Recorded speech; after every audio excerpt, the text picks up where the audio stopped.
Let's get this.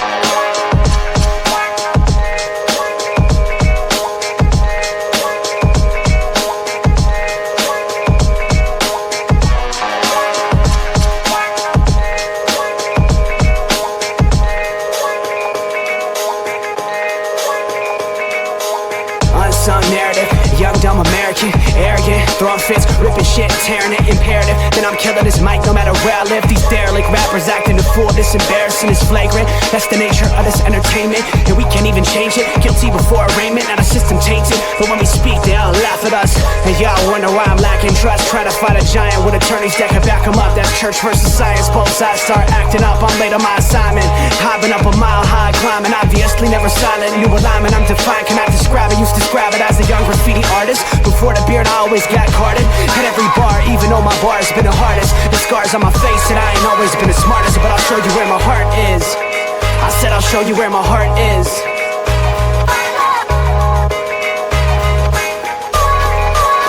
I can show you where my heart's at. See it on my sleeve, even if the beat stops my soul.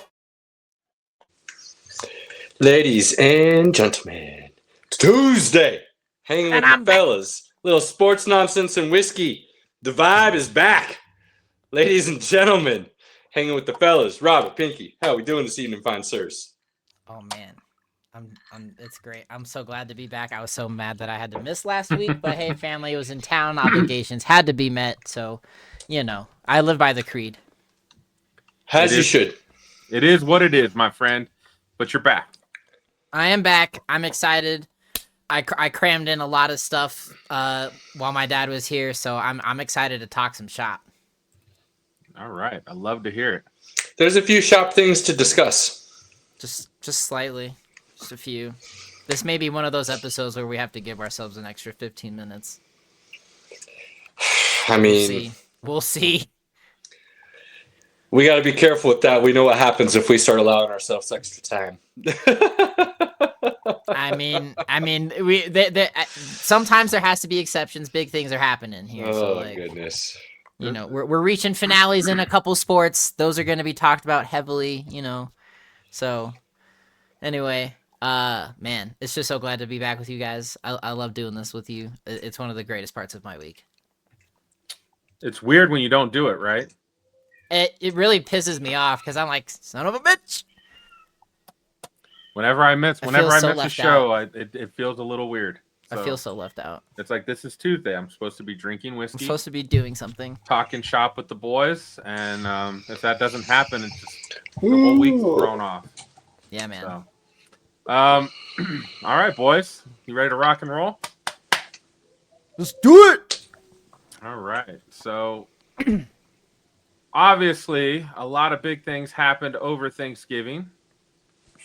It was football. Thursday football. Friday football. Saturday football. Sunday football. If you are F1. If you are a football fanatic, you had a pretty good weekend. So we're going to start a little bit with the NFL. And wasn't able to get some of the cooler graphics out there, so we're just going to have to make do with this one. That's solid. What are you talking about? Why even say anything? It's solid. Everything you need to know is right there. Done. Yep. Now, I would go out to mention, and I don't really know if I like this saying very often, but I feel like it probably fits in here. I don't know if we had Chicago and New England as the 1 seeds this late in the season on our bingo card.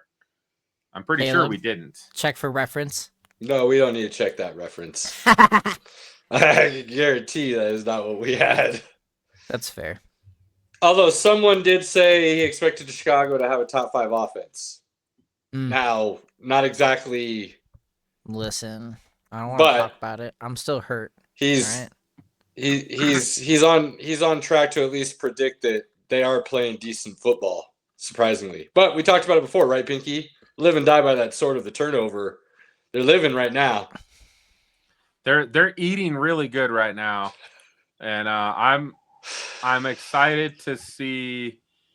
Robert, do me a favor. Just can you, while we kind of talk around, can you pull up Chicago's remaining schedule? Kind of curious. Oh, man. We're good. I got it. Oh, okay. I forget that you've got the master key there. I do. They got Green Bay, Cleveland, Green Bay, San Fran, Detroit. I mean, that could be 1 and 4. It would not surprise me to see them lose both to Green Bay. Which that game did just get moved to primetime. Did it get flexed? One of those games just got moved to primetime. It's got to be the one from 3 weeks from now. Yeah, they've got to do it 3 weeks ahead of time. They've got the win against Cleveland, you would assume. I think San Francisco, you could probably say, is a coin flip right now. Although San Francisco might be a little bit more healthy at that point in time, so it could be a little more interesting. And then Detroit, I mean, honestly, the way things are right now, I think they'd be favored at that. That game's at home. Their last game of the season versus Detroit is at home right now. So, yeah, they got flexed to Saturday Night Football for Week 16. that Christmas weekend? Or is that a weekend before? Yeah, weekend before. Because we play the Packers Week 15, I believe. Okay. No, yeah. Yeah, because this is 14. We play the Raiders. Next week, after that, we play the Packers. I think it would be a surprise to see Chicago finish as the 1 seed. I don't think it would be a surprise to see them in the playoffs at this point. But as you just discussed, that remaining schedule is by no means a cakewalk that's going to get you in. Yeah, they're at 9-3, so they really 2 games. They win 2 games, they're in. I think some could argue the best team in the NFC right now may not be first in their division, and that's Seattle. I don't think they have the best defense. I don't think they have the best offense. But like the Patriots, I think those units as a whole, as a team, are playing the best complementary football together right now. And when you have a run game, especially when it's a two-headed monster like that, and I do think Charbonnet and Walker are a two-headed monster, and then you've got JSN. Barner seems to be emerging a little bit as a tight end weapon that they like, or at least that Sam Darnold's willing to throw to. And Cooper Kupp looked like he was healthy coming back last week. They can move the ball on offense. That defense is still a little bit young, a little bit inconsistent, but it does show up for the most part. So I think Seattle could be argued, especially after the way the Rams looked this last week against the Panthers, that Seattle might be the best team right now, or at least playing the best football, but not necessarily ranked the highest. Which, not to mention, and Caleb, I do want to touch on this since you did bring up the Seahawks, because, we're all Sam Darnold fans now, and I brought it up in the chat earlier. He is now 1 win away from tying both Tom Brady and Peyton Manning for most consecutive wins with 2 different franchises. Which is, that's a pretty amazing stat in its own right. I don't think people will talk about it probably at all, but it should be a discussion. And people are probably like, well, the supporting cast around him. Well, yeah, but the supporting cast around Manning and Brady was pretty phenomenal. Look at the supporting cast, though. And he comes in, and all of a sudden, he's a number 1 QB. He wasn't, and now he is. And now he gets moved to Seattle and is doing magic with the team he's got there. So, I mean, I think it's an amazing stat. So, cheers to Sammy boy, because that's pretty impressive. Cheers to Sammy. I was on that bandwagon all along. I was a front runner. You were. I remember at one point, I'm pretty sure you were driving that bus. So, more power to you, good man, for having the wisdom and the eyesight to spot that talent and recognize it was being wasted in other areas. So, those USC quarterbacks, Pinky. I mean, they can sling it. Well done, sir. I love it. I love it so much. I've got some bad news for you, my friend. I don't want to talk about bad news. Why are you giving me bad news? I'm because in a good mood. He's about to let you know. He's about to let you know. I know what he's about to let me know. We've already acknowledged this. We don't need to talk about it. It's fine. Because the counterpoint here, just go ahead and ruin my day, and I'll ruin my own day even further. Oh, I like where this is going. All right, let's see how this plays out, ladies and gentlemen. Let's say it this way. The Lions need the Packers to lose the next 3 games. It's not gonna happen. 2 against the Bears, 1 against the Broncos. Caleb, consult the gods that be. Detroit is looking at, let's see here. No, Green Bay. We're looking at Green Bay. No, Pinky already gave it to you. He's right. He's 2 against Chicago, 1 against Denver. Chicago, Denver, Chicago. That's what Green Bay is looking at right now. Yes, but that wasn't the question. Who's supposed to win those games? What did we pick? Oh, I would say Green Bay wins both the Chicago games. I think Denver's a coin flip. It depends on which Green Bay offense and defense shows up. Okay, thank you. I think it could be very well argued that Green Bay, top to bottom, may have a more talented roster right now because of the offensive side of the ball. But that offensive side of the ball is way more inconsistent than what the Broncos have right now. And I don't think it's a big difference. I think Broncos you could say, have a better defense. I don't know if again, on paper, if you would say it's necessarily the better defense based on some of the names. Those names are starting to emerge, so I think people are having to recognize kind of who those guys are on the Broncos as national names kind of now. But that's an interesting one. I think you could call that a coin flip. I don't know. Caleb, you said it exactly right. Which Green Bay team shows up? Because they've showed up and played just awful. And it is in Denver, which so I don't know, man. That's an interesting one. So but you say need that help. Green Bay gets those 2. For Detroit, they're looking at Dallas, the Rams, and Pittsburgh. I don't like any of those. Me either. The Rams I like the Pittsburgh game. They'll win the Pittsburgh game, and I do think they can beat Dallas because I think they can outscore Dallas. Oh, what? Whoa. Oh, no, sir. First of all, Amon-Ra is out. Okay. Laporta is out. And Dallas has what I would argue is the number 1 defense in the league right now. I mean, offense in the league right now.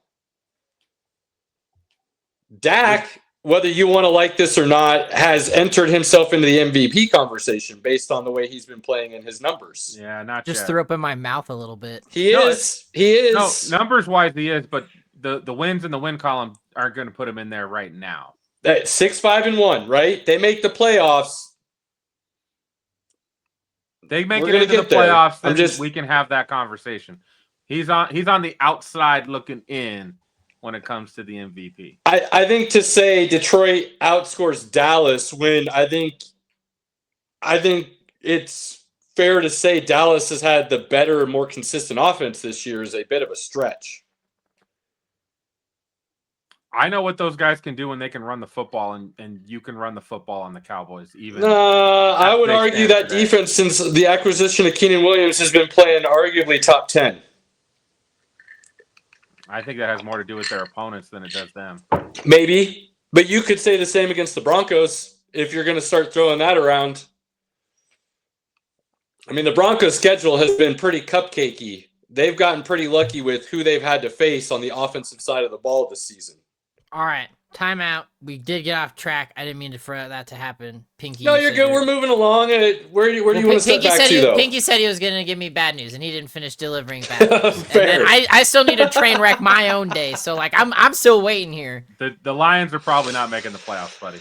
Yeah, because fucking the Lions' offense is dependent on Ben Johnson's offense. And when you have a brand new OC coming in, calling the offensive plays, and then Dan Campbell calls one game and they score a 50 burger, I'm sorry, the Lions are not going to be doing anything sufficient. And the Bears, be outside of the injuries. The O-line is not very good right now. And that's but again, it's still a Ben Johnson offense that's lacking in my opinion. It's just not there.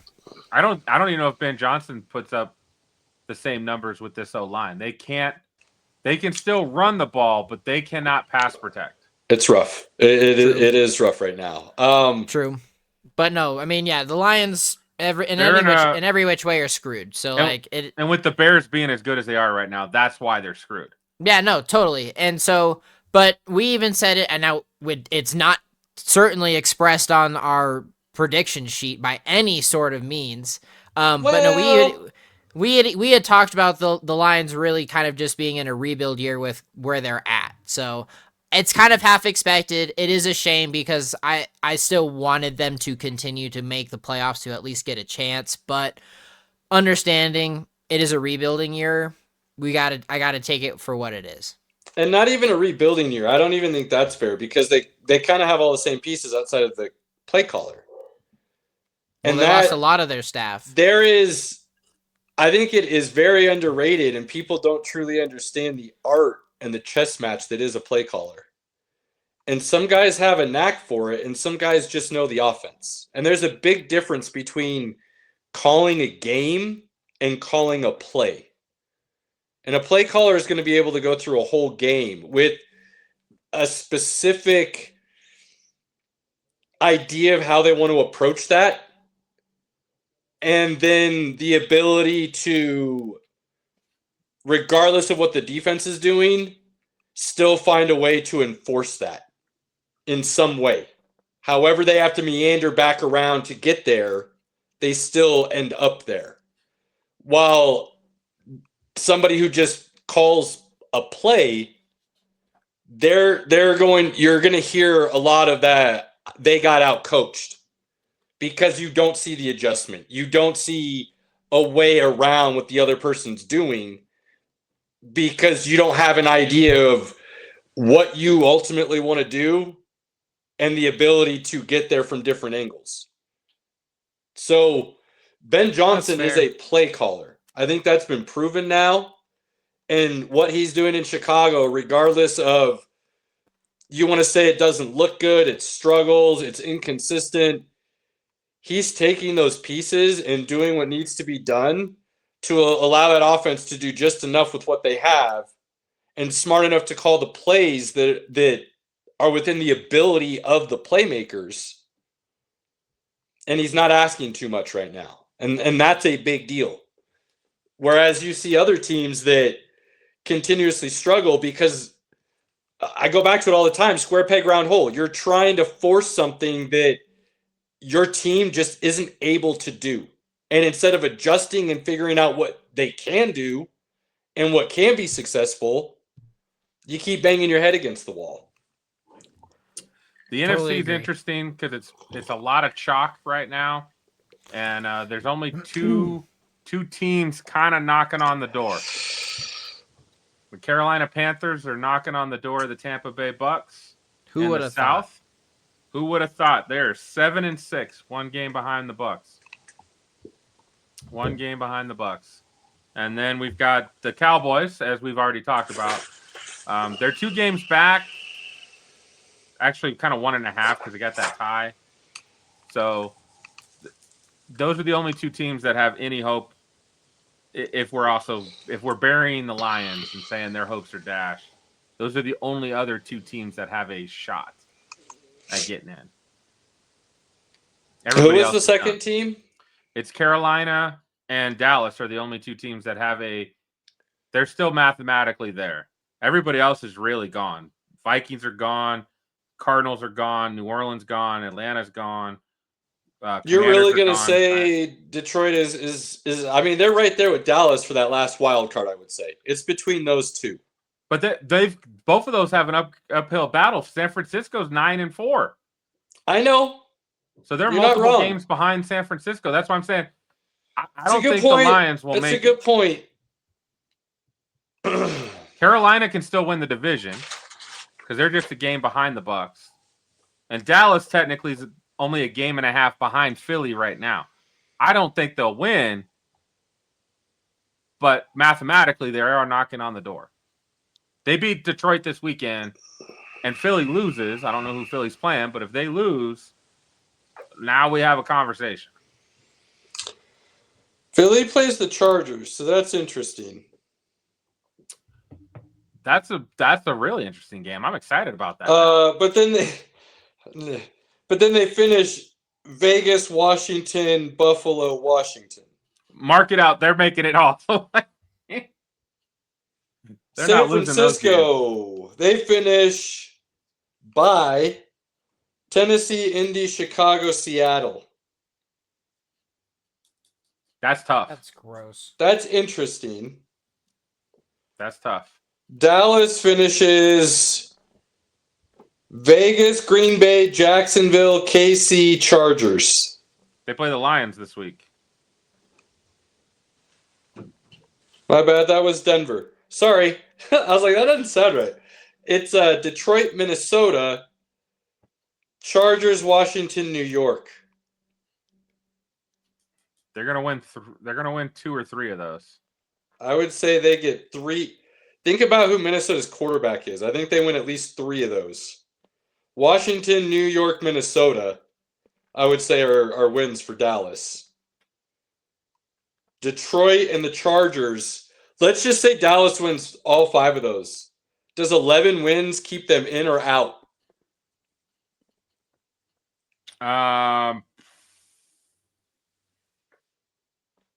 They would need the 49ers to only win 2 more games. Well, look, I said Green Bay would win the division, right? But here's where it gets real interesting. Green Bay finishes Chicago, Denver, Chicago, Baltimore, Minnesota.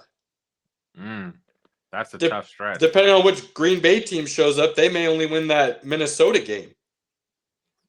And then Green Bay goes from the 6th seed all the way out. Dallas climbs in. Right. This is a little wild the way this last 4 weeks are going to go here.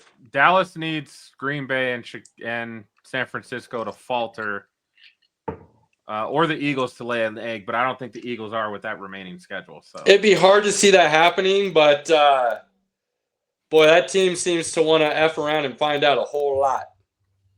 Switching over to the AFC, we talked about New England being the 1 seed temporarily.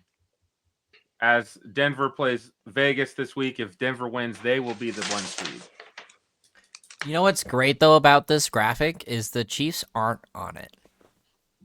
The Chiefs are in a tough spot at 6-6 right now. Yo, New England finishes by right now.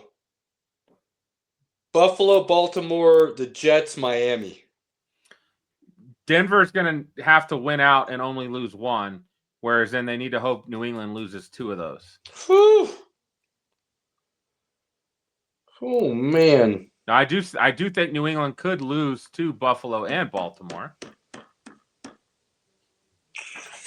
This is so interesting. Can you remember the last time, before we get into the AFC, Pinky, just to throw this out there as a thought in mind, can you remember the last time the NFL playoffs were truly this wide open, 1 through 7, as far as the seeds and who could just walk through and win it all?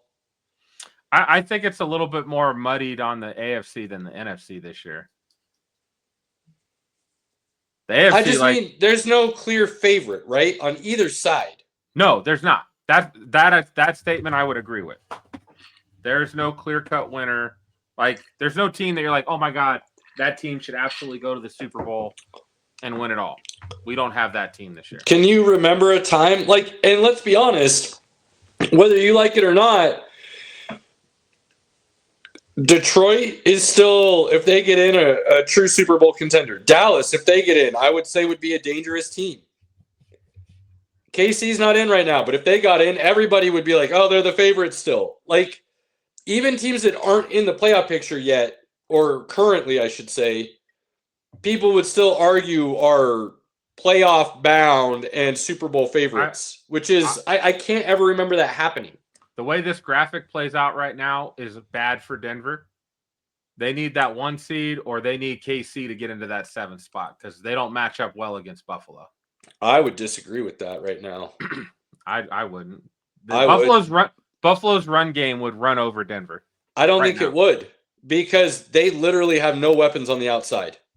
Denver can literally single coverage and put 8 in the box the entire game. What happened last year in the playoffs?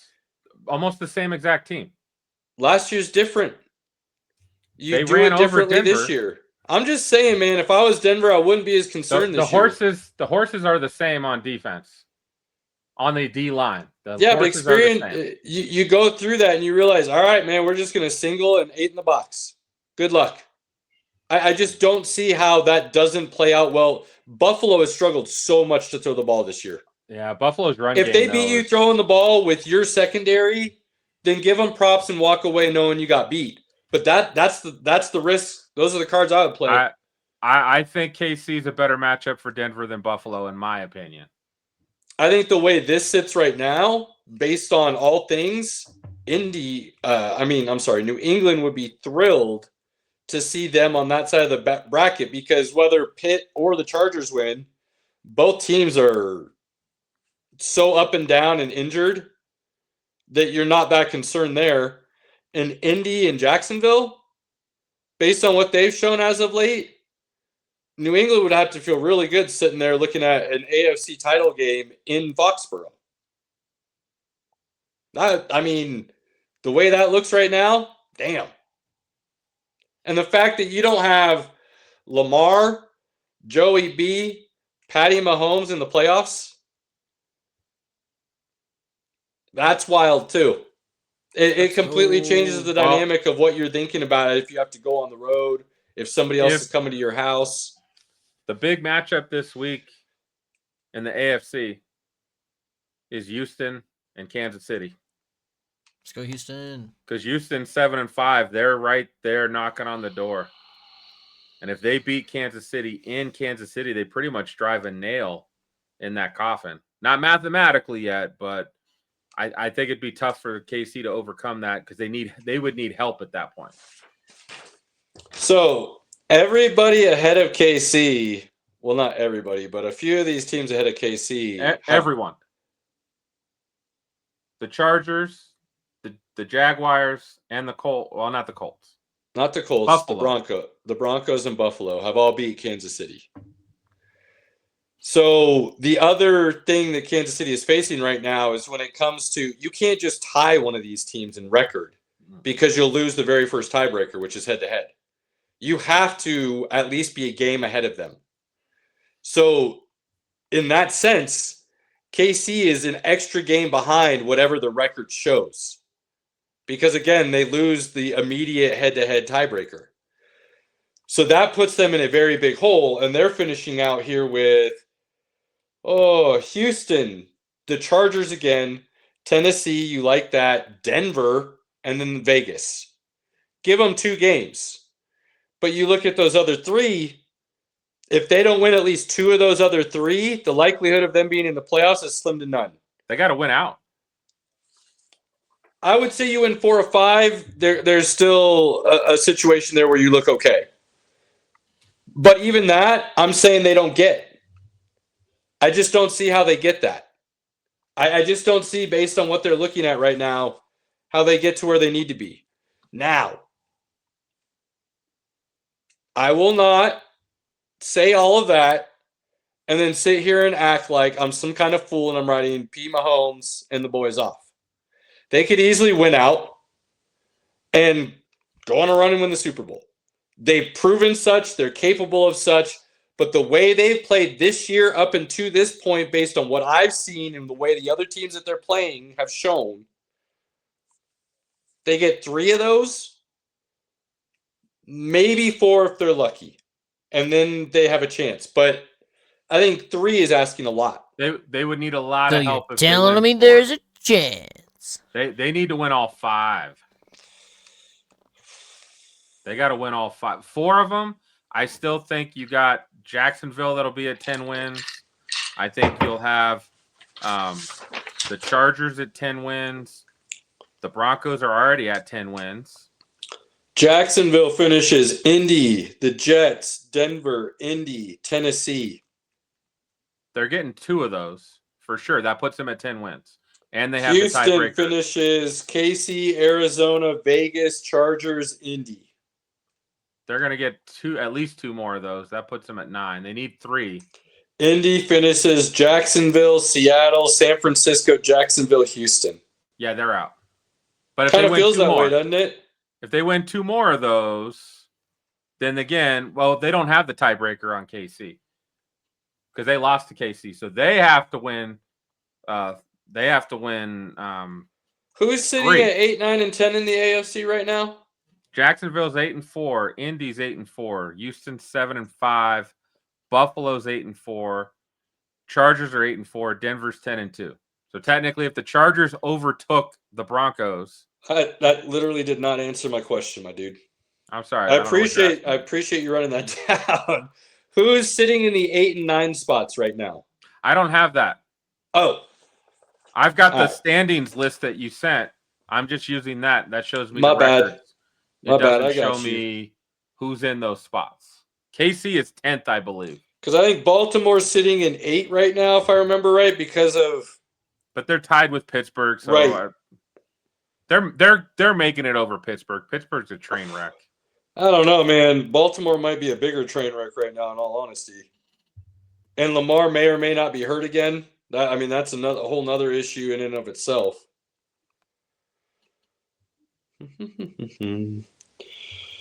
All right. I do think Pitt, Baltimore, they're 6-6. Robert said it best. It's good. It looks good that the Chiefs are not on here. They've been in the playoffs way too many times. They've made everybody's lives horrible. We've had to watch red every year. It's really KC and Baltimore. That's it. Everybody else is pretty much done. But Baltimore's probably just winning the division. So like KC's not really having to worry about Baltimore like record wise because Baltimore's gonna win the division. Baltimore's got Pitt, Cincinnati, New England, Green Bay, Pitt. They're gonna win 3 of those.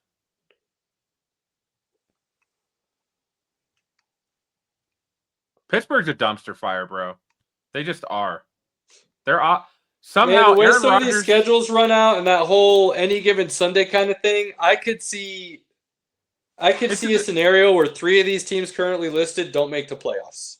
It's a division game, of course. Steelers and Baltimore. It's a division game. Weird shit happens, but like I'm still surprised that like Aaron Rodgers can't get the ball to DK Metcalf.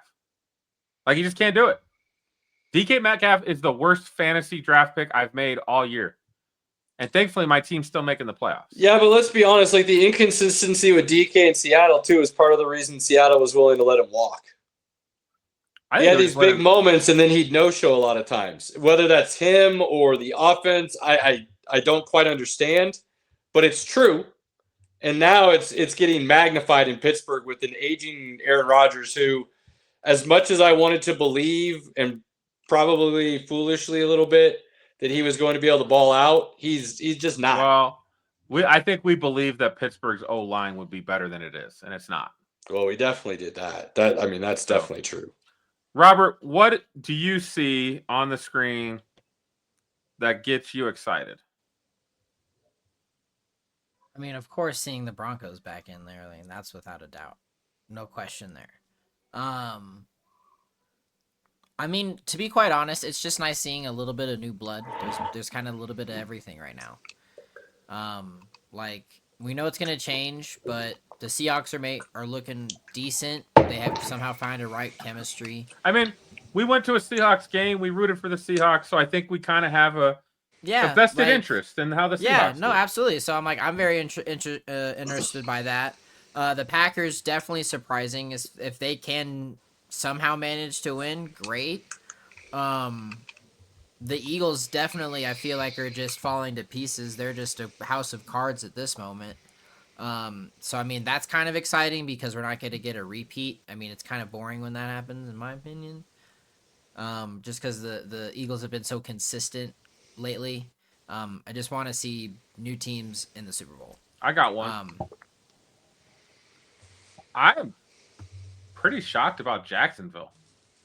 I know. True. I think was it last year we said they might, or maybe it was 2 years ago we said they might. No, it was I'm pretty sure it was last year. Was it last year? And for a little bit they had the 1 seed, like they were right there, and then they kind of fell off. But it's kind of strange to see them. It is a little bit 8-4. They haven't played great in almost any game, but here they are, 8-4. Here they are. So, Caleb, do you think T-Law is still worthy or no? He's never liked T-Law, bro. I know. He would have taken Justin Fields number 1. And where's Justin Fields now? I think there's a lot of reasons for that. Not all others' fault. Justin would have to take some blame for that, no doubt. But boy, if you think T-Law is going to turn it around and be a franchise quarterback on the level of which he's being paid and where he was drafted, I think you need to start looking elsewhere really quickly. I truly, and I've said this before, I think he got a name off of one big, almost lucky throw in the college football championship game that kind of went right through a DB's hands into his receiver's hands up the sideline and pretty much won a national championship. And I think he lived off of that for 3 years at Clemson and then got drafted number 1 with all this hype. And he has yet to live up to any of it. Not even close to any of it. And they still paid him like he's been a true franchise number 1 savior. He's not going to be. And like, I don't look at what Liam Cohen did last year with Baker, a former number 1 pick. Look at what Liam Cohen is doing this year with T-Law. Roughly, in all honesty, the same amount of years into the league of when he was coaching both of them. Outside of, outside of Tampa Bay having a slightly better wide receiver core. When healthy. We've talked about this. I still think it's the best wide receiver core in the league after what they've shown after their top 4 dudes went out. Like, it's stupid. But anyways, it's not like Jacksonville doesn't have some dudes on the offensive side of the ball to make some things happen. And they're just – the engine that drives that offense is a little bug, and it's just putting. I got another one. I just want to toot our own horn here. We're not right we're usually wrong on our schedule prediction. But I had a buddy reach out this week. Fordorsha, Robert, you met in Seattle. Mm-hmm. And he was like, "Did you really have the Broncos at 10-2? Did you think the Broncos would be 10-2 this year?" And I said, "Well, actually, we predicted it on our podcast. Yes. We have visual evidence of us predicting the Broncos being 10-2. So yes, we did. Let's fucking go. Now we got there in totally different ways, but here we are. Amazing. Yes. I love that. We're not right. I think this is one of the few things we're right about this year is the Broncos. What's funny is what we're actually sitting right about kind of in a lot of ways, and not in a lot of ways as well, but our records for a lot of teams this year are correct. The games may not be. But usually we're nowhere close on anyone. Like, way out of the realm. I mean, we do it every year anyways because it's fun. And we kind of know what we're doing. Some conversation. This year is interesting. Love it. Cause for celebration. Kudos to the Broncos. Hopefully they play a better game this week against the Raiders than they played the last time. And then we'll be 11-2, and we will be in first place in the AFC. Let's go. And then we got 2 big games coming. Green Bay and KC. So lots of fun. We've got more to talk about next week. Injuries are starting to pile up for some teams. It's gross. Should be interesting down the stretch. Hey, just remember, 1 through 8, 1 through 9 on both sides. It's wide open. Every team's got a flaw that can be exploited. It's going to be whether or not that team can minimize that flaw and allow the other team not to take full advantage of it. And we've said that's true for all teams, all of them. And if you don't believe us and you refuse to accept that truth, go look at the Carolina Rams game last week, okay? Just go look at that game and then come back and have a conversation with us. That game made zero sense. It was funny. I was with a buddy, hadn't seen him in a little while, and beforehand he called us while we were driving to his house, and he was like, "Hey man, like you starting to put some bets together." And on his parlay, we got every game right except for the Rams. And we said we did say, like, I don't know. Anytime somebody's a 10-point favorite, sometimes you just take the dog. Take the dog. Well, and the West Coast to East Coast, early window, always bad ideas. Like, there's a lot of things that go into it. But yeah, that's bum. So from one playoff bracket to another. This one's a little outdated, so unfortunately, I could only grab the only good one out was about 4 or 5 days ago. So because I it released got again no tonight. comment on any It of these released. games. It released tonight. I'm gonna sit and drink my G&T and listen to Caleb go. well, I'm going out on a limb here. I'm not going on a limb here. I don't know if I see a way Ohio State just doesn't win the whole damn thing again. I don't know if I've seen any team play. They've played damn good football all year against all comers. And I just maybe I don't know. We haven't seen Indiana and Ohio State this year, right? See that on Saturday. Oh, they play Saturday? Big Ten championship game. Okay. Well, that's the Heisman game right there. If Mendoza wants to win the Heisman, play a great game against the number one team in the country, and you might just lock it up because I don't think there's any front runners right now. If I remember correctly, I could be wrong. We have to look this up. Robert, maybe if you could grab this. When's the Heisman vote due? I believe it's due before those games play. Oh, yeah, that I don't know. Now, if we're being honest, and I think you can say this for a lot of teams this year. It's due on Monday. Oh, so it is after the championship games. Yeah, you're right, Pinky. That could be Mendoza's chance for sure.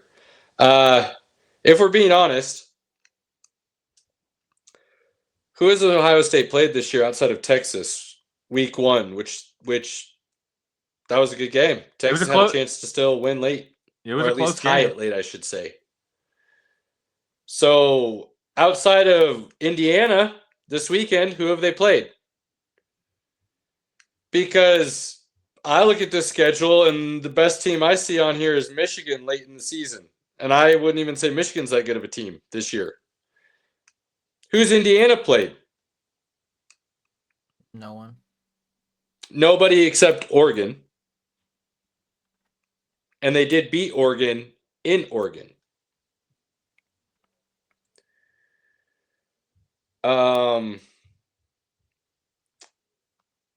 I could see them beating Alabama. I could see Indiana beating Alabama. I don't know about Ole Miss. I think I just think it's this is far more wide open than people want to believe. I saw a post the other day online. Somebody was talking about if Ohio State wins it this year, they'll be one of the greatest teams ever to play college football and maybe the best. And I literally had to respond, they won't even be in that conversation. A lot of teams have gone undefeated in the history of this sport and are not mentioned as one of the greatest teams to ever play. They would be on that list. Yeah, you went undefeated. Yeah, you won it all. You're not one of the best teams ever. And I'll say that of last year's team as well. And keep in mind, I said last year's championship was the hardest championship to ever win in college football history. That doesn't mean I think that's the greatest team to ever play in college football. Because if other teams in the past had an opportunity to go through a playoffs, I think they would have rolled right through it. So just because you had the hardest path to a championship doesn't mean you're the best team ever. They are different things. Two things can be true at once kind of thing, right? So I think this season's wide open outside of, if I'm being honest, whatever G5 team shows up.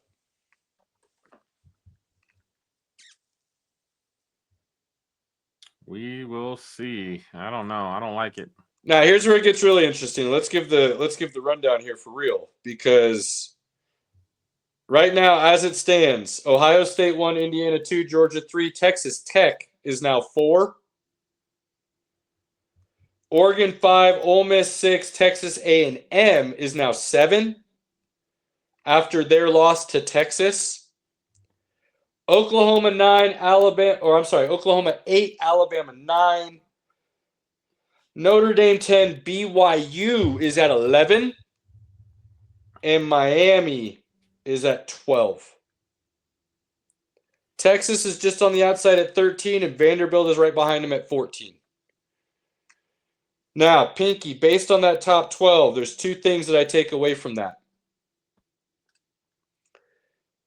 If you're already, and I've said this since it started, let's be clear. If you're already in the playoffs before the championship game of your conference, win or lose should not knock you out of said playoffs. The second thing I believe,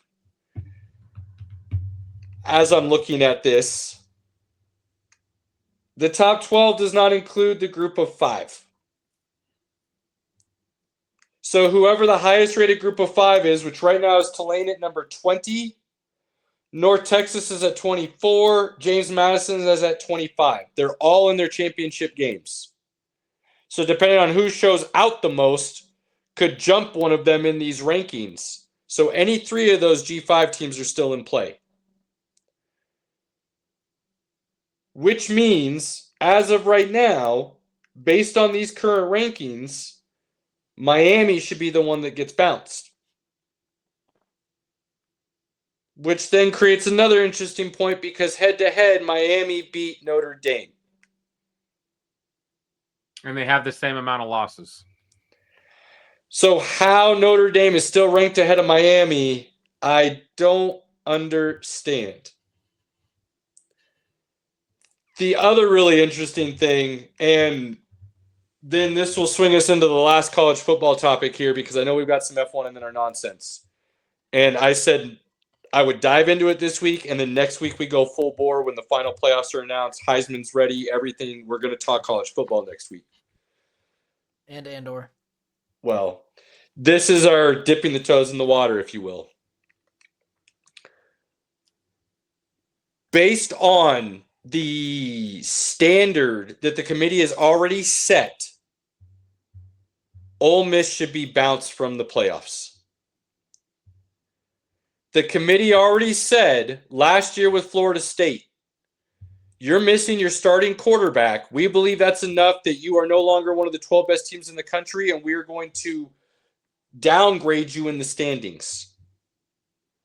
If that's true, and you're going to hold to your own standards, then Ole Miss not having a whole lot of their coaching staff, including their head coach, should be removed from the playoffs.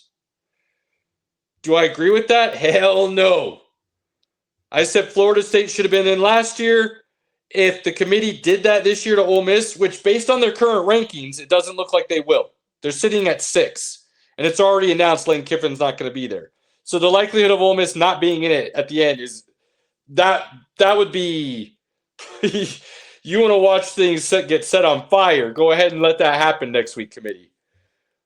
But I'm just saying, based on their standards, that wouldn't you guys agree that's what should happen? Whether we agree with it or not, that's the standard they set, is it not? Right. No, you're totally right. Although I don't know.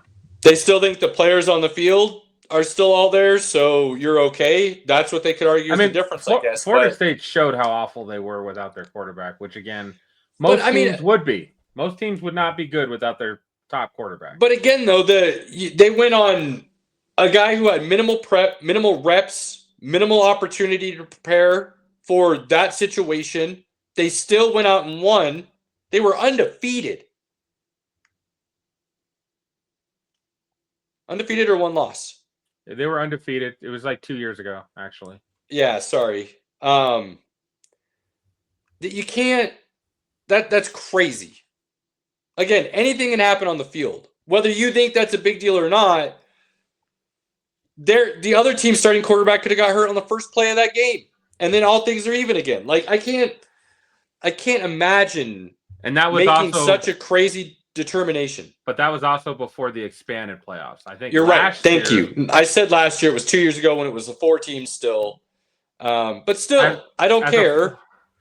As a 4 team, I wouldn't have put them in. In 12 teams, sure, I'll put them in. Yeah, but it's not tough. Not at 4. It's tough. So Ole Miss should get in. I'm just saying that's another interesting conversation that the committee has now created for no reason because of things they've previously done and decisions they previously made. But Ole Miss is in. I think BYU should be in, regardless of what happens in the championship game. They have one loss right now, Pinky. That one loss is to Texas Tech, who is the number 3 team in the country right now. If they lose on Saturday, it will be again to the number 3 team in the country. So unless you get blown out, wouldn't you say that that means they're one of the best teams in the country?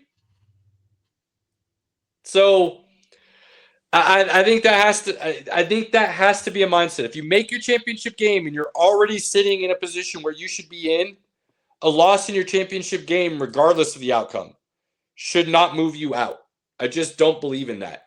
Miami should be over Notre Dame. Notre Dame should be the first team out right now, looking in. And it's going to get real interesting after this weekend's playoffs. After this weekend's conference championship games. Lane Kiffin set the world on fire, according to everybody. And he burned his good reputation to the ground that he had built back up after 6 years in Oxford. He had to take that job, though. He had to take that job. I'm baffled that people are yeah, I get Lane Kiffin has a reputation. What do you want him to do? Let's just say all things played out perfectly and Lane Kiffin did everything exactly the best way he possibly could, in which is, boy, I can't pass up this opportunity. I think it's the best job in the country. This is the opportunity I have to go win national championships. This college, this program believes in winning at a level Ole Miss never will. Whether that's because they can't or they won't is a different conversation. Ole Miss just won't be on that level. LSU says, hey, you know what? Job's yours. We'll even wait until after the season to announce you as the coach. Sound good? He's like, yes, thank you so much. I want to coach this team. It means a lot to me to go and coach my team after making the playoffs, having the best season in Ole Miss history. Thank you. Ole Miss athletic director. Hey, Lane, we want a decision now.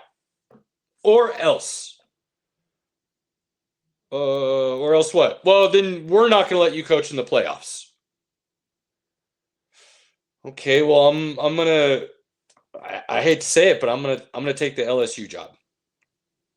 They're willing to offer me more as far as what they're able to provide for the program than you are. Okay, well, you're not coaching for us anymore. Peace out. Goodbye. Could have he handled some things better? Could have he said some things better? Probably. Does acting like a petulant child and telling him, well, if you don't let me coach this team in the playoffs, then I'm going to take all the offensive staff with me. If he said that, yeah, that's bad. There's no defending that kind of stuff. But if we're being honest, what was he supposed to do? The adults in the room that create the rules that could easily change these rules and no longer make them an issue refuse to do so. In all sports, there should be no coaching hires until this season is officially over. Period. End of day. Yep. The season is not over. Because I think it's a bad look for any coach to leave their kids and leave. Because they can't even do anything right now. They're not coaching games. He's not coaching LSU. He should be able to finish the season at Ole Miss. Those kids that have been with him all year, multiple years, he should get to finish that out. And it's only because we are so dumb to not just make it a deadline of when the season is officially over. You don't can say hire we. Coaches. Don't. I am not going to allow you to throw us in that bus. The NCAA, the coaches fraternity, the powers that run college football, this is what they want. If they didn't, they would change it. It's that simple. There is no other way around that. And to take it a step further, they go, well, but you know what? They have to do this, and it's because of the signing day that starts tomorrow and the recruiting periods. Move that too. Oh, problem solved. I don't care if it goes into the second semester of the school. Guess what? they can re-enroll. And they can be enrolled and then just start in the fall or take summer classes, whatever they need to do to catch up. There are ways around that for the athlete and the student that wants to move schools. And some of these recruits in high school, they're not even done with their season. Ridiculous. It's absolutely ridiculous. Now, on another note within the college fraternity here and coaching, and Pinky, I say this a little bit tongue-in-cheek to the group earlier, but boy, if Penn State didn't death sentence themselves, I'll tell you what, it's pretty damn close. Because when they fired Franklin, I said it was a mistake. They overreacted. I felt like it was very much not a product on the field, but boosters behind the scenes who didn't like the way he was running the program, and they had enough pull to finally get the AD to pull the trigger and fire him. And that has snowballed into a catastrophe for Penn State. Every coach they've gone after has told them no. I don't even know how far down their list is, and they'll never admit it. But they're minimum middle of the alphabet at this point. Okay? Minimum that far down the list. National Signing Day starts tomorrow, and they have no head coach. They have no path forward. They have no program. They have no identity. They have nothing to sell to these recruits outside of, hey, you really want to go to Penn State? James Franklin, then on top of all of that, has been poaching all the top recruits that Penn State had committed to Virginia Tech right now. There is not an up right now for Penn State. Balls. They are going to feel this, and they are going to feel this for a while. Because you're going to be looking at a situation where unless you find one of the top recruiters and can fill in the gaps really quick next year, you're looking at multiple years and probably a new head coach before this could potentially get turned back around. And I'm going to be honest with you. The name I like the most in this cycle right now was the North Texas head coach that decided to go to Oklahoma State for some reason. That dude, you go look at his track record. I'm not going to give it to you right now. Let's just say I think when you finally look up who that is, the North Texas head coach, and you go look at what he's done and who he's been associated to in his rise on this path, you're going to be impressed. And you're going to go, damn. Yeah, that's probably the dude who should have got one of the bigger jobs. And somebody should have taken that chance and ran with this rising talent. But Penn State's in a lot of hurt right now. A lot of hurt. And I don't see it getting better anytime soon. Good news for Virginia Tech fans, though. You ain't going to be doormats much longer, I do not believe. Enter Sandman's going to have some meaning behind it again, and that place could be rocking. Could be rocking. So, good for them, for sure. I think it's fun when Blacksburg is hyped. I think that's good for college football. I honestly have never thought Penn State has been much. I think they've kind of always been a no-name in the sense that you could look back on college football history and remove them. And I'm not trying to say this to diss anybody. I really am not. This is just my perspective.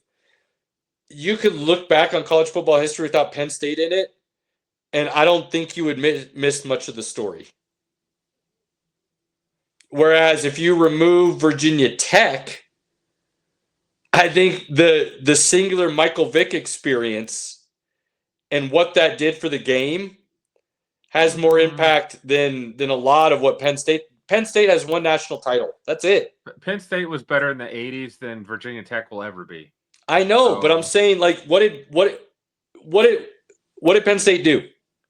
Penn State has continually put out good players. They've had good teams. They're like, that's just a horrible take, Caleb. You're not listening to what I'm saying, though. I'm not saying they weren't good.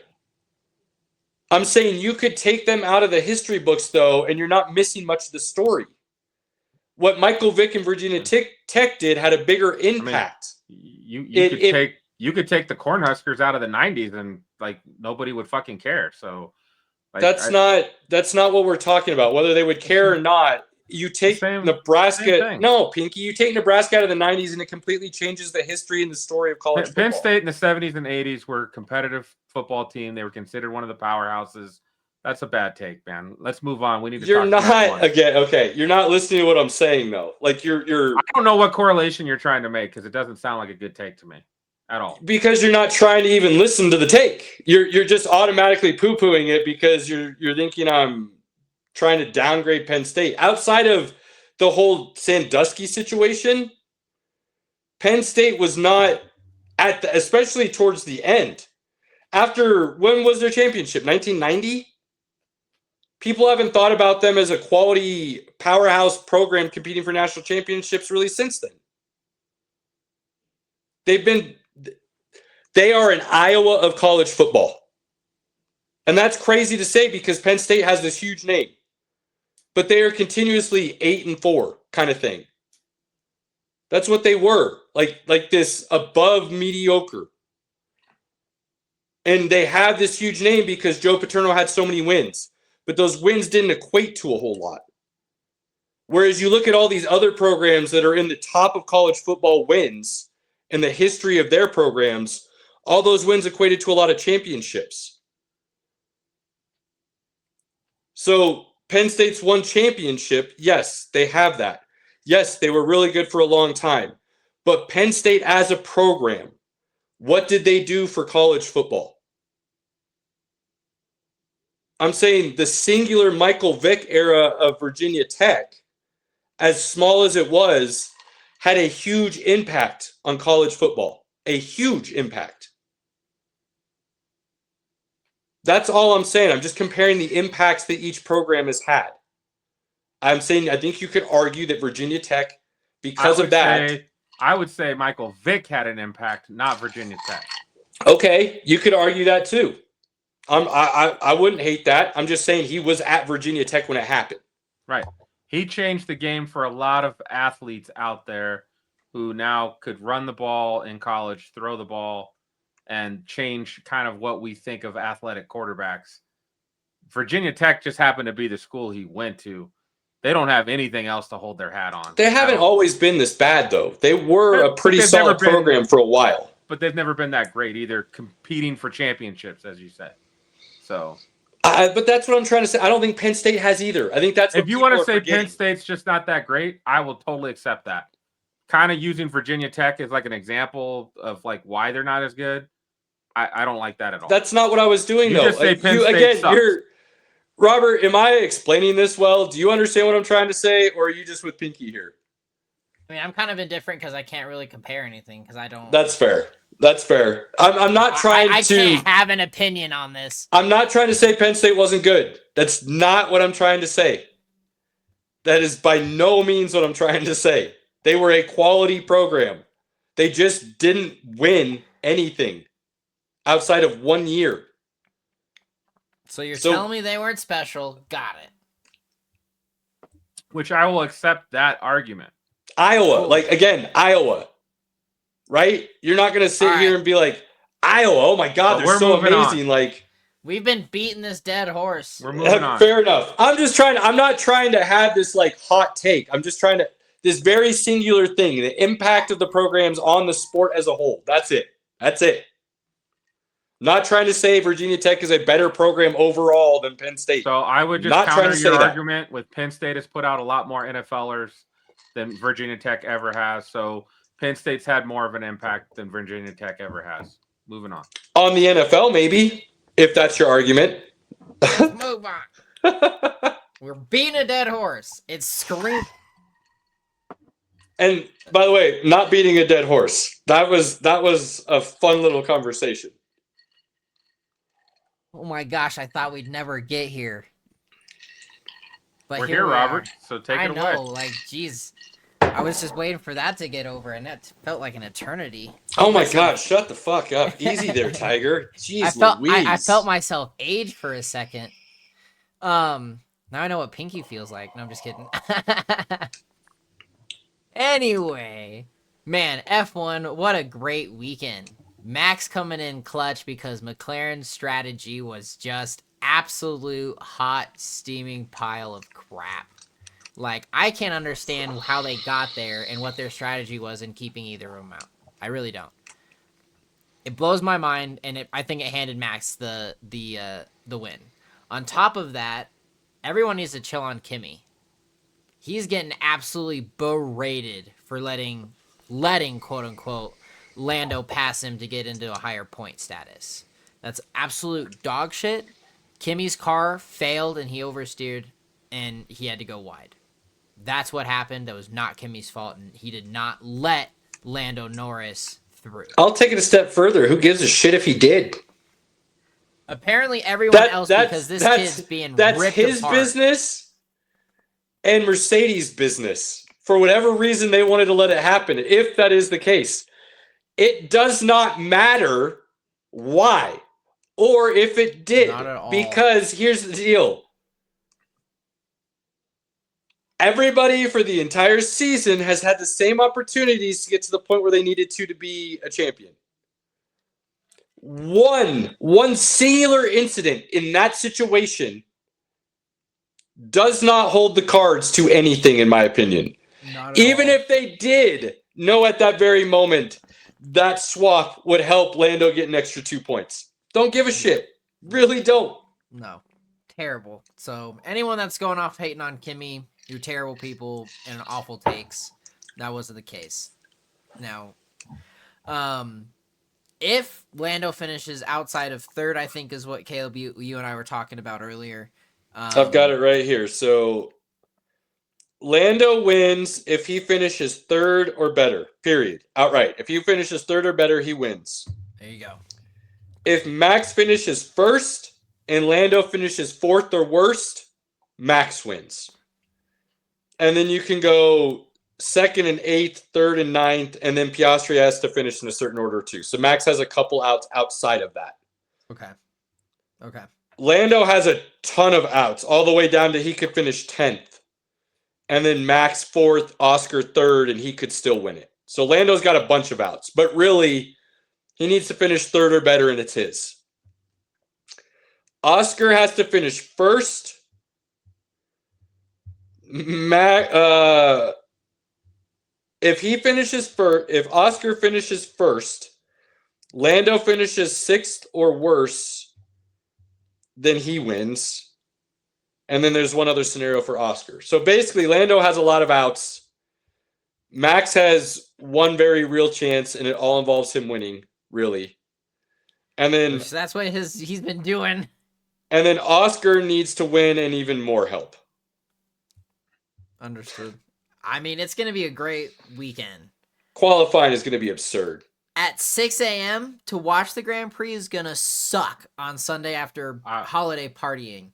I'm so mad. I'm out. I'm out on that. That's fine. I can't be. I'm dedicated, bro. That's fine. Caleb's like, you can record it. I'm like, Are you kidding me? My entire feed now is F1 and Nerd. It's so bad. And to the point where now, like, talking about family stuff real quick, my nephew, we got him a Lego Duplo F1 set because F1's in the family now. It's freaking hilarious.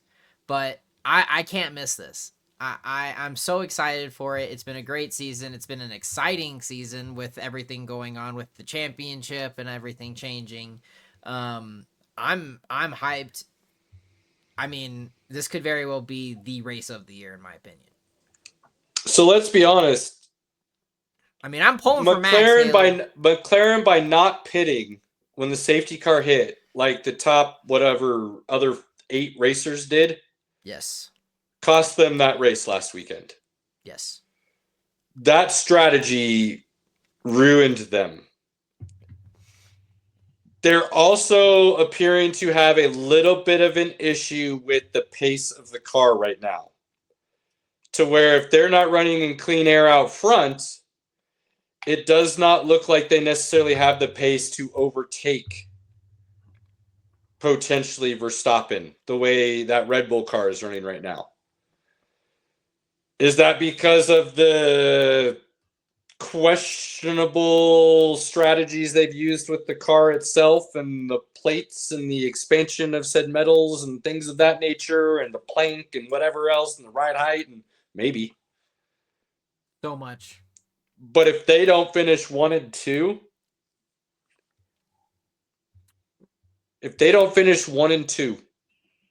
Amazing. to start on the Amazing. grid, and Max has one of those top 2 spots, I very much believe Max wins. And then all things get interesting, right? Depending on where Lando and Oscar finish. Well, actually, only where Lando finishes at that point. If Max wins, Lando is the only one that can catch him. So, yeah, I think qualifying is going to be everything this race. Now, you better have a good strategy. You better have a good game plan to make sure that you hold true to what you need to during this race. And if something crazy happens, you better make the right decisions to pivot this time because you haven't recently. But boy, man, if Max gets one of those top 2 qualifying spots, I wouldn't be saying it out loud, but I think everybody at McLaren would be feeling very nervous. Max Verstappen. He's bringing it home. I'm pulling it for it. Now, how does Mercedes feel then in that situation? Because Russell and Kimi are going to be sitting right there towards the top chasing. as well. That's what I'm thinking. I'm so like, what kind of strategy did they use? Because there's also that standings with the Constructor Cup for second place and third place that are still up for grabs. Do they try to push as much as possible to then try to bump McLaren down so they can get as many points as possible for that Constructors Championship, if you will? I hope so. I mean, do you try to have Max out at that point? Like, is that what everybody's going to be thinking? Do we try to better ourselves by helping Max, or do we let things play out and we just run our strategy? I think you just go racing. You just follow a strategy and you go racing. You don't pick a favorite. You just go. See, maybe this is some of my NASCAR fandom coming into me, and the amount of whether your teammates or not swapping because it helps you. It's like this mutual partnership that helps both of you for a lap, maybe only 2 laps, and then you're going back with somebody else, or your teammate finally showed up. NASCAR's wild like that when it comes to their drafts and the way they move around the track and stuff. So maybe that's why I'm looking at it from that perspective and thinking about what the other teams might be doing, given the nature of the fact that there is still a battle for that second, third spot in the Constructors' Cup, and knocking McLaren down gives you even more points ahead of whoever else is behind you or whoever else is ahead of you that you're trying to. I just think it's an interesting thought. I don't know how much that goes into F1 because obviously this is our first year and we've never seen the end of the season race like this and know what everything that goes into it means. We're going to find out this year. Yeah, we absolutely are. And I'm looking forward to it. It's going to be a great weekend. Pick it now, Robert. Call it. Oh, it's going to be Max. It has to be Max. If it's not Max, I'm going to flip a freaking table, dude. Like. So wait, just so I'm clear. If Lando finishes better than 4th, Lando wins. Yep. Yes. Lando's winning. Top 3, and it's his. No questions asked, regardless of what anybody else does. Lando's winning. Let's go, Max. I like that call, Pinky. I like that call. I think Oscar's gonna. I think that there's gonna be some dirty racing happening this weekend. There's gonna have to be. I'm calling the race. I can't pick a winner. Sorry, guys. Kirk Herbstreit out. Look, if I'm lame. Oscar, I pay some dudes to cause some shit. That's all I'm saying. You can't throw a gauntlet and not have a freaking answer. I honestly think there's going to be... That's such a bitch move. Honestly, dude. Come on, that was funny. You don't understand the reference because you aren't a big enough college football fan to truly understand where that's coming from. Neither one of you are. But it's funny. I honestly think there's going to be some shady team play, and Max is going to win. Yeah, let's go. I think the McLaren drivers both finished lower than 4th. Both of them. Both finished lower than I fourth. just don't see that happening, man. Not the way they've been going. If Max wins, I am waking Pinky up in his hotel room. Just be like, Max! I think the DQ Are you staying at Chine Mountain? I don't know, not right now. I didn't get a room. Yeah, you are. I think the DQ in Vegas. I probably am. And then the blown strategy last week is going to weigh heavy on them late. And there's going to be some things that other teams do that put them in a position to where McLaren's going to end up having to make some passes to get back, and it's not going to work. I just have this weird feeling that something's going to upset that apple cart. Let's go. All right, moving on. That covers the F1. It's time to talk some nonsense and movies, baby. Caleb, So good. I'll let you start with this, and I'll give my opinion because I don't have kids. So, the 4-year-old loved it. The 2-year-old loved it for her ability to comprehend and not want to just jump and run around for a little bit and stuff. But 4-year-old really liked it. I loved it. I'm a big fan of the first one, and I think this was a great expansion of that universe and a really interesting way to continue to tell the story and grow future ideas. Totally agree. From my aspect, the adult humor was phenomenal. The adult humor was great. Very much so. The Zebros, CM Punk and Roman Reigns. Fantastic. That was great. I loved that. All of the little celebrity cameos that came out, I had such a great time with. Phenomenal story. I mean, at this point, for me, my big question is, you know, we had the Monsters at Work Disney Plus show. Why do we not have a Zootopia Case of the Week show? Like, where's that? Because this universe has such a wide open possibility. And I don't know, Caleb, if you stayed through the end credits, but there was an end scene. Come on now. Right. Hey, you've Why got do you kids. think I don't said know. It sets up for the future of... So, I wouldn't have said that if that wasn't... All right, I don't. You've got kids. I just want to make sure. But no, I loved it. I big thumbs up on getting a threequel. I think this is by far Disney's second best movie of the year. Tron being first, but that's a pretty lone opinion. That would be... I haven't seen Tron, but based on what you guys have told me and what I've read and heard, that would be a big stretch, my man. Oh, it's a big stretch, but I'm too much of a Tron fanboy. So like, I just love the soundtrack so much that like I can see the movie in my head from the soundtrack. This movie was really good. Really good. So yeah, no, I recommend it, Pinky. You'll get a kick out of it. I mean, I might watch it when it's on Disney Plus. I'm not paying to go see animated movies without my kids, so no, totally understand that. But don't you have that movie pass that you just go see all the movies you want? I do, but yeah, you know that he's not. I need to have time to do that. You're fair, unemployed. But I would officially. say, what do you mean? You got nothing but time. Hold on. No, you have nothing but time. He's not wrong. You got a what couple are you weeks, doing? You can just go watch Go to this. the movies. What? Have you seen the first one? This is worth just going and hanging out on a Wednesday at 10 o'clock when you have nothing else to do. And go to the Cinemark because they have cocktails. You can get drunk. They've got cocktails at the mall. Do they? Yep. I just haven't seen them, so. Okay. They've got beer. Cool. They don't have. Good they to don't know. have Oh well, they've got cocktails. They've got Jameson.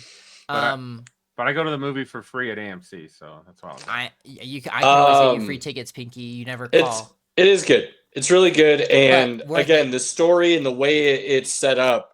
I'm not talking just a third movie. I'm talking 4, 5, and 6. I can already see. Oh yeah, totally. I'm so down for this. The way you can run with it, Robert. You want to talk about a weekly show?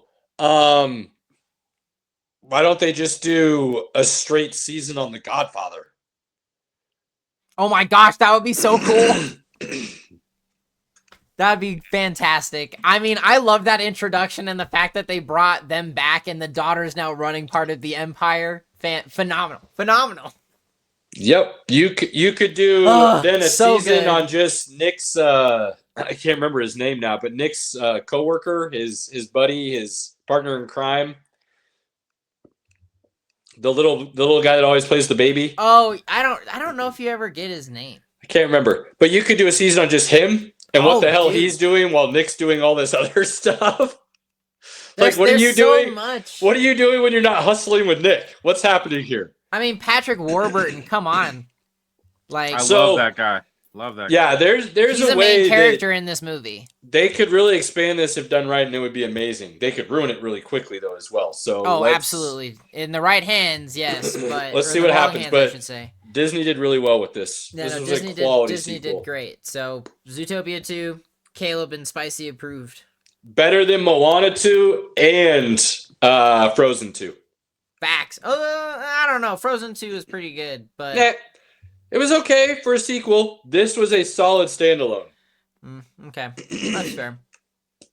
All right,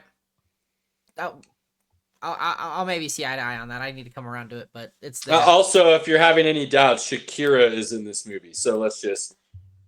I mean, yeah, but. What do you mean, yeah, but? I mean, Idina It's Menzel's Shakira. not too bad. I mean, true. It's You're not Yeah, Shakira. who doesn't like All right. Shakira? You're not wrong. You know who doesn't like Anyway. Shakira? Nazis. Her That's who. ex-husband. He's such an idiot. Anyway, moving on. Next movie, Pinky, if you would be so kind. I am ready. Hold on. There we go. Caleb, Heard good things about this. this was awesome. I've seen some comments say it was a little long. I thought it was perfect timing. I heard thought it was really did a good job. wow, I'm drawing a blank on the phrasing of this, but a truthful adaptation to the source Yes. material, or however Yes. you want to say that. Why am I drawing a blank Correct. on the right way to A say faithful that? adaptation. Thank you. You're welcome. Yes. No, this was a very faithful adaptation to the book. Maybe some slight changes. They did have to change the ending, but they did it tastefully, and it was very well done. It wasn't like some of the other Stephen Kings where they changed the ending and you're like, WTF. Alright. But no, they did a fantastic, fantastic job with this. Glenn Powell, awesome. Can he be the next action star? Can we start seeing him get pushed a little bit as far as like I think he already is. I don't. Yeah. Well, I mean, in like the, for lack of a better comparison, because this isn't really good because he is the standard, but like Tom Cruise, like Well, he's okay, so that's Jason Statham maybe is a better example. Like, could he So be the that's next the guy you funny- see kind of to a point. taking over the genre? To a point, yes, because actually when Glenn Powell landed the role, he and Tom Cruise chatted for hours about what he's going to do. And Tom Cruise is like, film yourself running because you don't look as cool as you think you do. And so, like, there was a lot of things that happened there with Tom Cruise, even with this movie, that helped it become, I think, great. I mean, it's definitely one of the movies that I think should be getting more attention. I think the story was great. The action was great. Michael Cera was hilarious. I just need 5 minutes. That was I think by far one of the best like Edgar Wright adaptations done in a while. And I like Driver Edgar was Wright good. movies. Scott Pilgrim, great. I mean, I personally enjoyed this over both of those. And I love Scott Pilgrim. Scott Pilgrim, I live by. I loved this. Running Man, definitely solid 8.5 out of 10. There are great cameos in it. I don't know if you caught some of that, Pinky, on the dollars on who that was. If not, it was Arnie. Arnie is the face of the new currency. So that was awesome. Along with some other little nuances. But yeah, no, phenomenal movie. I'm excited to get it. Edgar Wright did really well in this movie. Because it's an action movie. There's some comedy in it. But man, that is a scary, futuristic world that I want no part of. Like, that world is Dude, scary. that was scary. And that's, like, the book is based in 2025. That's wild. So, yeah, I am, like, that movie, like, he did a great job. Because, again, in the back of my mind, I was just still thinking about the ethics of society, the morals of society. Like, there's still, that's in the background throughout the whole movie of how society acts. Has just fallen apart. just falling apart. That this is something that people cheer for, Mm-hmm. of Yep. killing someone for sport. Now, again, Ancient Rome, baby. as part of the story, That's part of what they make the Running Man look like an evil, really low life guy that should get killed. That's what they do. and that's part of the whole story. And so I don't want to like give away too much because Caleb, I don't know if you've read the book or anything at all, but Caleb don't read.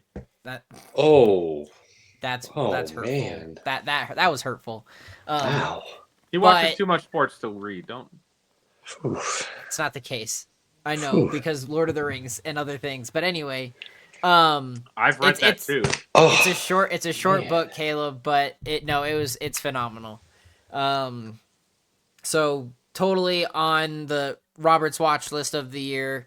Recommend list. Please get out, see this movie, or I'm sure it'll be coming streaming soon. I'm waiting for my physical copy to come in myself. So very entertaining. Loved it. Glenn Powell did a good job.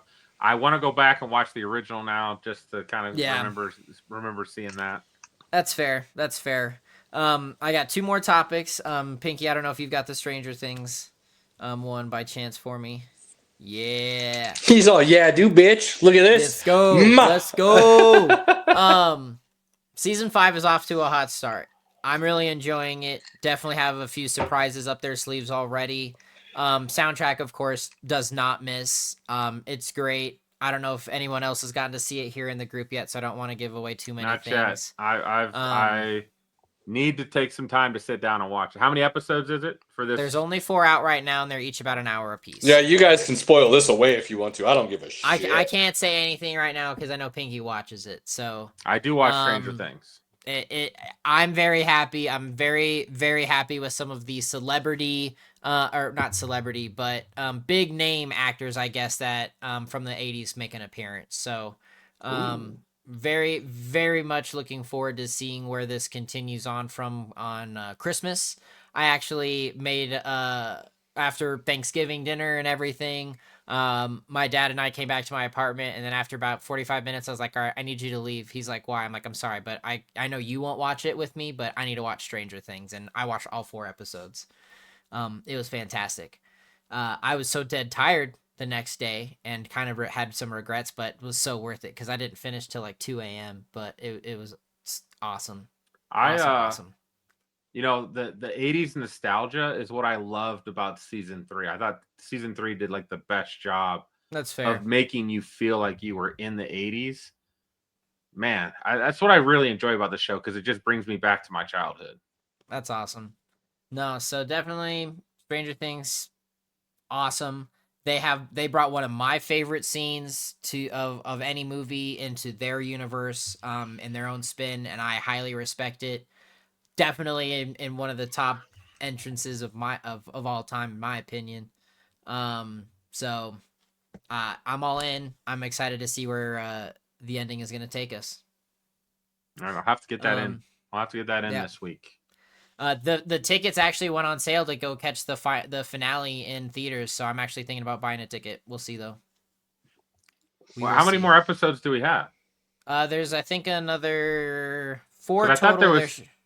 I thought they were breaking it up into like 3 different releases. So they're doing Christmas, and then the finale comes out on New Year's.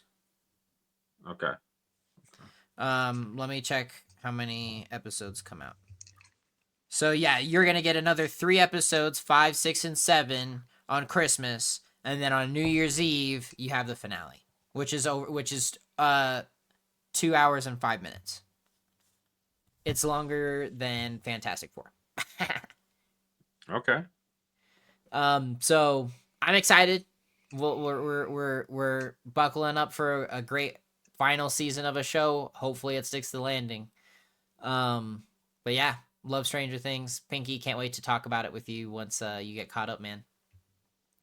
Final thing to go hand in hand. I know, Pinky, this is kind of a last minute topic, so I apologize. There's no graphic for this. But Avatar is coming out in a little over 2 weeks. And outside of just having the pure curiosity of seeing how they potentially wrap this up, depending on how successful it is also going to be a opportunity to see the very first few minutes of Odyssey, supposedly coming out in IMAX, in an IMAX theater only, and the first look at Avengers Doomsday. So pretty big things coming out with that. I'm hoping Avatar is going to be good. I know, Caleb, you enjoy the universe. I'm kind of indifferent on it. I kind of feel like it's been a little bit of a recycle. 2 wasn't awesome in my opinion. I liked 1. I didn't enjoy 2 as much, but I'm committed.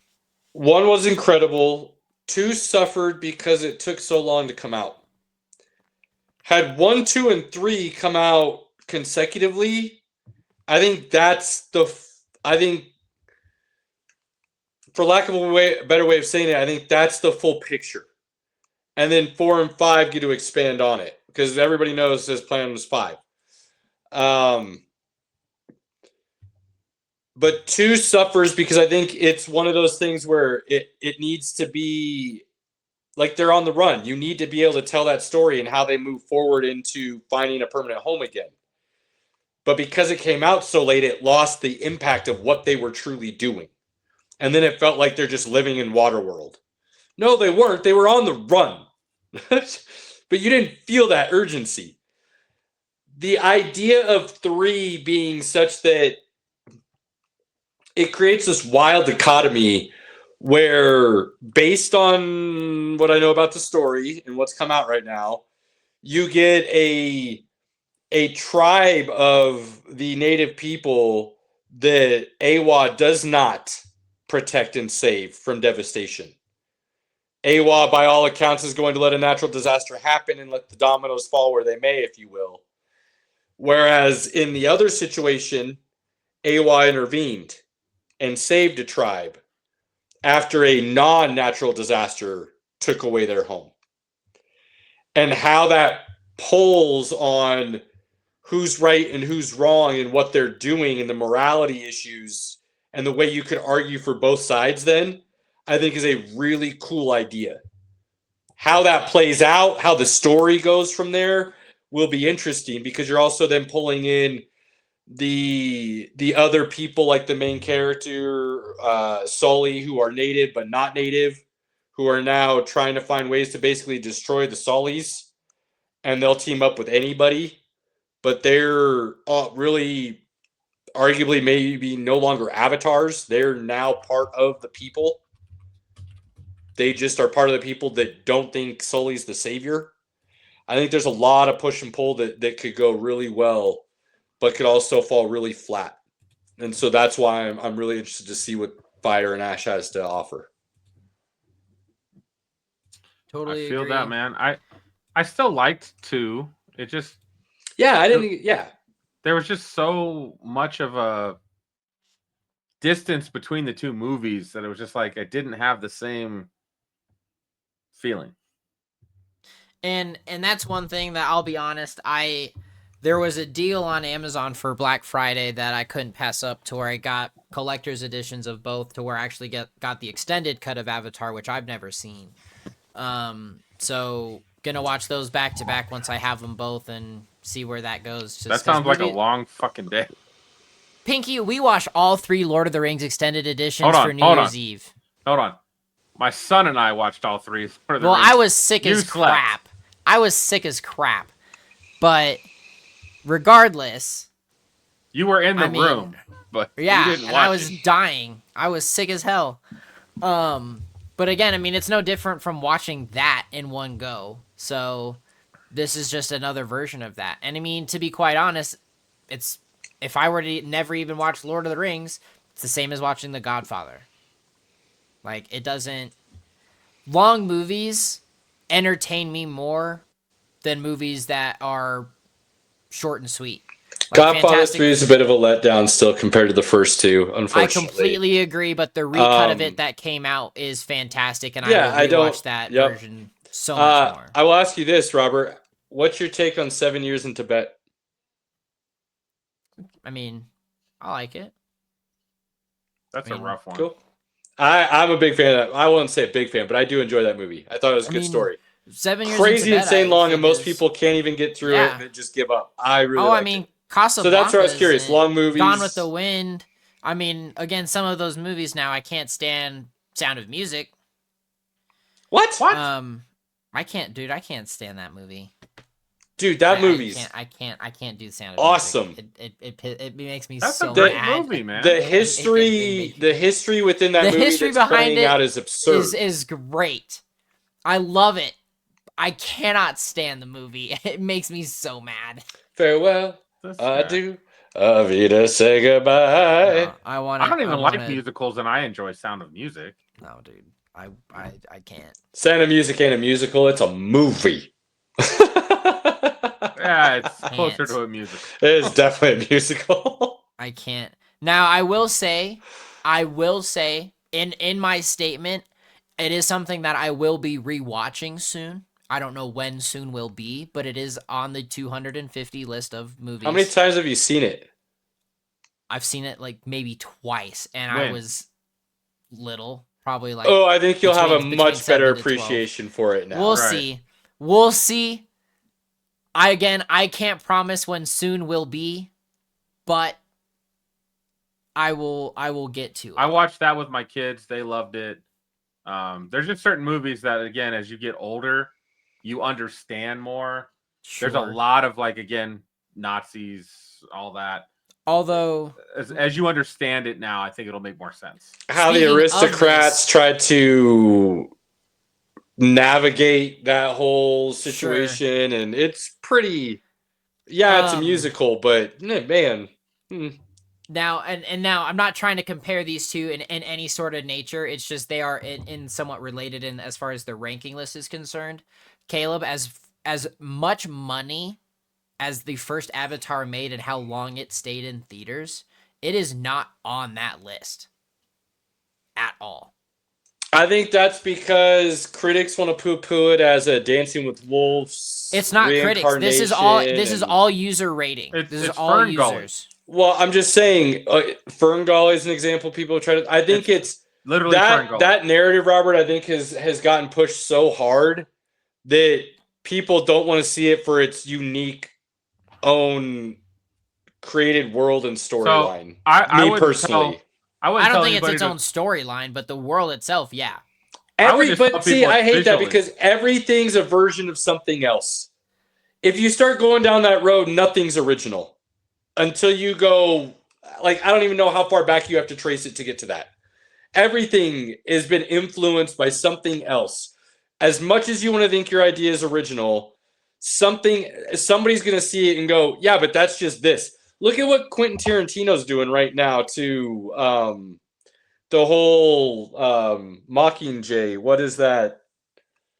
Hunger Games? Hunger Games? He's saying it's a complete ripoff of something. I can't remember what it was from Japan Battle Royale. Thank you. Yep. And he's all of a Battle sudden, Royale's fantastic. Quentin Tarantino decided now's a good time to bring that up and blast it for that. He's on a whole thing right now. He's calling Paul Dano one of the worst and laziest SAG actors around. I'm just saying, there's always going to be some. If you start going down that road, in my opinion, unless it's a legit complete ripoff, like almost like line for line kind of scene for scene kind of thing, everything's going to be based and influenced on something else. So I think Avatar is a unique original story. I guess. I mean, again, I enjoyed Avatar for the setting itself. I don't think overall, like, it's that great of a movie, but I'm committed. I'm going to see where the rest of it goes, and we'll see. I mean, Avatar Robert, you want to hear something really stunning. wild that just popped into my head? And this is not, there's obviously this is not going to be true, so don't get angry. But for someone who's never seen Star Wars, if they just watched Andor, that was their first introduction, they could walk out of that going, damn, they kind of just ripped off Avatar. No. Mining a planet for minerals to basically destroy it. In season 2, sure, but Again, you're saying no and angry I just said that because you know everything about Star Wars. But if you had come into it as not knowing anything about Star Wars, and you just watched season 2 of Andor, you're gonna be like, so they're mining this planet to just get a mineral out of it? That like, weren't they just doing that in Avatar and trying to wipe out the people? And they're not going. They're going for the things from the spider. I'm just saying, this is how easily, if you start going down that road of it's based on something else, it's not original, how easily somebody else can say it. You can. It's just a bad road to go down, unless it's you're also talking to a person who knows Star Wars was influenced by a multitude of things. Seven Samurai. Dune. I know, that's why I feel like I could give you that. That's part of Star Wars' identity. But again, the thing is that it's been done so much. Avatar doesn't provide anything unique in that storytelling outside of its visual concept and where the story takes place. What other movie gives you the ability of the Avatar? Like, in that sense, in that way, doing it that way. There isn't another franchise or movie that does it like that. Dune doesn't do it like that. Yes, it does. Not that's been portrayed thus far. Maybe in the book, and I'm not aware of that. Fine. Yeah. Dune. But again, Dune hasn't done it yet to where it's a wide audience. Because on Dune the is big one of screen. The many things that can't. It's hard to adapt, and it's one of the many. Okay, but still, filmography myths. So Dune can't be adapted. You could say this was influenced by some of what Dune's done. But It's still an original story in and of the fact that, think about the universe that they could expand this on if somebody ever wanted to. What is Earth doing? And how did they find this planet? And what else is going on in this universe that this mineral is being pumped out now the way that it is?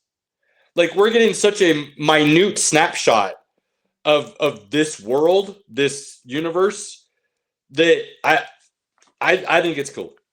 I mean, no, absolutely. But, and I know this isn't down like your path of movies or anything like that, but those exact questions you asked are the same questions I've been asking about the Alien universe for years. That's fair. So, and again, it's the same type of thing. Is like, okay, so what's happening on Earth? Why are we all out here in space colonies and all these other things?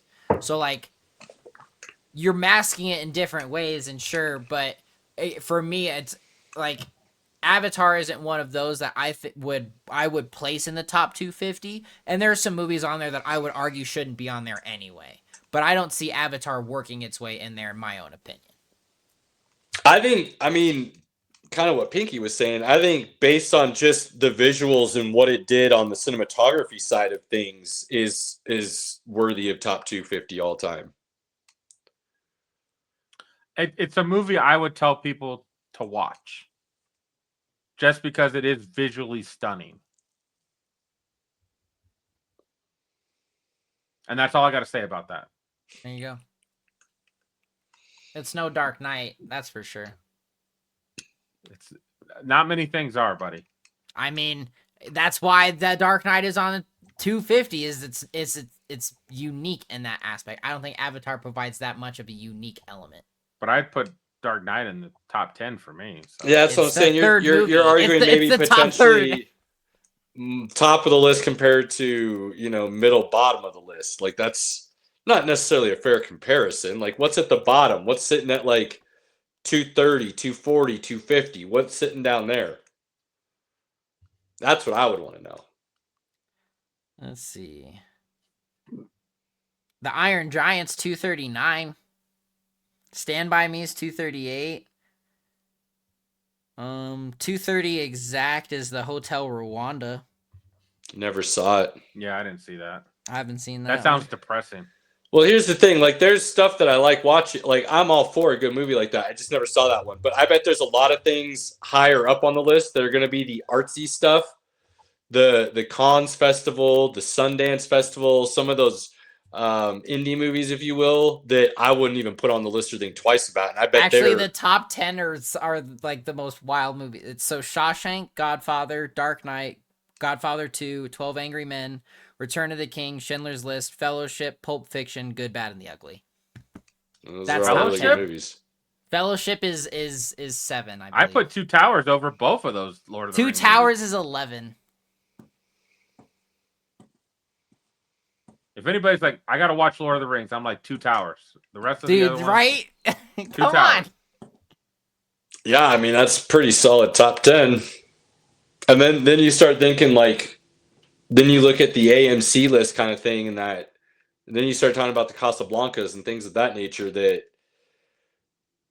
as they age, you may not see as much because you get the cancel culture and the inability to realize what that was for the times and the story it was telling in that era, and you judge it based on today's standards, and then it loses a lot of what it is. I have a hard time with a lot of those old movies, mainly because like the overacting is tough for me, but I'll still look at it as like storyline.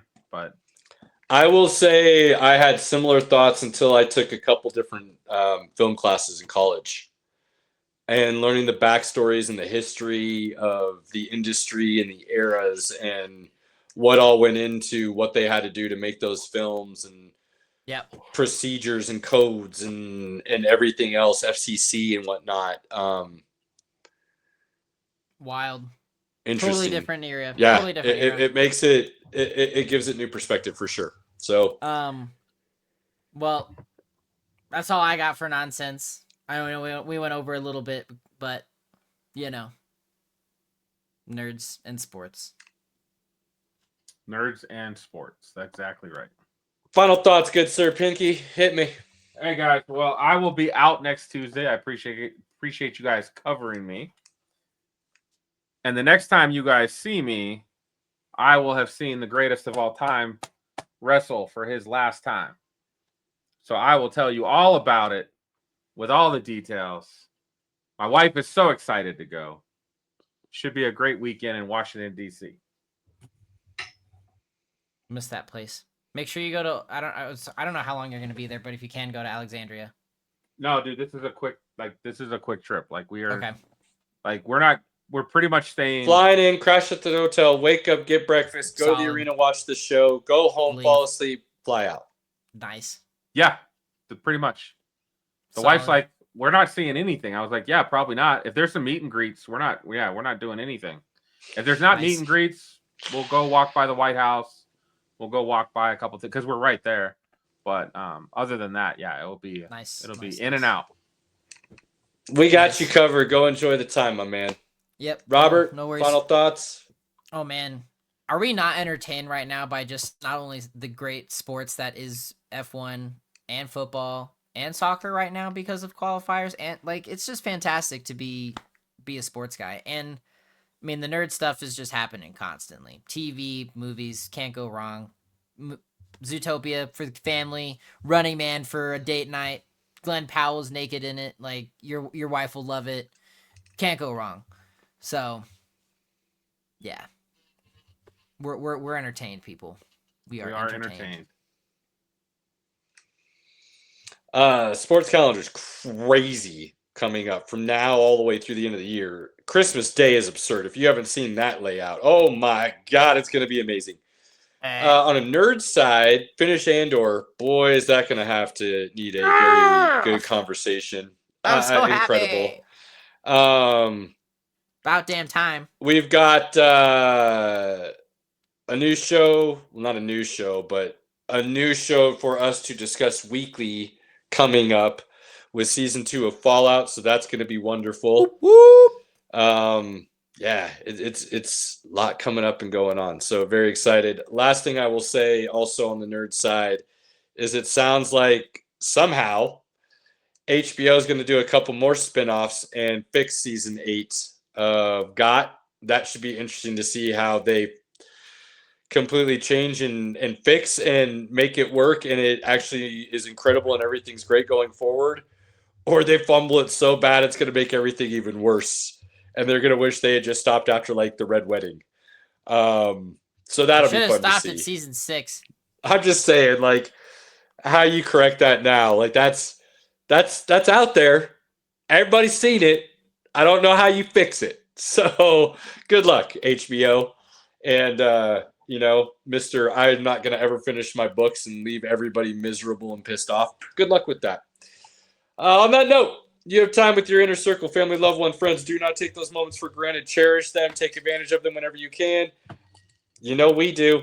Appreciate all the love and support. Like, follow, share. Please send this to somebody. Let them know. Argue. Hate a take. Love a take. Ask us to talk about something. Jump in and converse. We're just trying to do something for fun and get people talking in a way that doesn't create hate. Crazy idea, I know. Till next week, appreciate everybody. We're out.